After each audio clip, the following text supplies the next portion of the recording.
வணக்கம் நேர்களே. 4ஆம் தேதி 3ஆம் மாதம் 2026ஆம் ஆண்டு புதன்கிழமை இன்றைய ராசி பலன்களை பார்ப்போம்.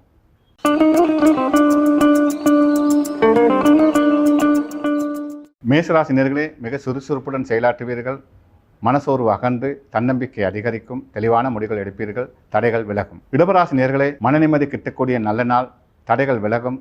கொடுத்த வாக்குறுதியை நிறைவேற்றலாம். எதிர்பார்த்த காரியங்கள் வெற்றியை ஏற்படுத்தும். மிதுன ராசி நேர்களே, பிறருக்கு உதவி செய்யக்கூடிய சூழல் உருவாகும். தக்க சமயத்தில் எதிர்பார்த்த காரியங்கள் உங்களுக்கு வெற்றியை ஏற்படுத்தும். சமூகத்தில் மதிப்பு மரியாதை அதிகரிக்கும். கடகராசி நேர்களே, மனக்கவலைகள் மறைந்து நிம்மதி கிட்டக்கூடிய நல்ல நாள். நல்ல வாய்ப்புகள் உங்களை நாடி வரும். வரும் வாய்ப்புகளை நல்ல முறையில் பயன்படுத்துங்கள்.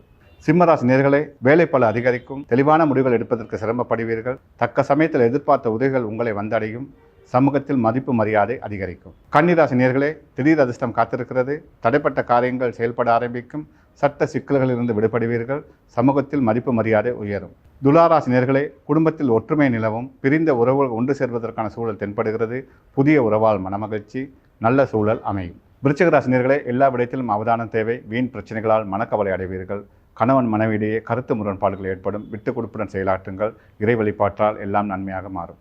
தனுசு ராசி நேர்களே, தடை தாமதங்களை தவிர்க்க முடியாது. சொந்த முடிவே வெற்றி தரும் என்பதை உணருங்கள். பிறரை நம்பி ஒப்படைக்கும் காரியங்கள் வீண் பிரச்சனைகளை ஏற்படுத்தும். எல்லா விடயத்திலும் அவதானத்துடன் செயலாற்றவும். மகர ராசி நேர்களே, இரவு பயணங்களை தவிர்த்து விடுங்கள். வண்டி வாகனம் செல்லும் போது அவதானம் தேவை. வாக்குறுதிகள் கொடுக்காதீர்கள். பொறுமை அவசியம். கும்பராசி நேர்களே, மனதிலே குதூகலம் ஏற்படும். தடைகள் விலகும். தன்னம்பிக்கையுடன் செயலாற்றுவீர்கள். திடீர் அதிர்ஷ்டம் காத்திருக்கிறது. மீனராசி நேர்களே, அவதானத்துடன் செயலாற்றுங்கள்.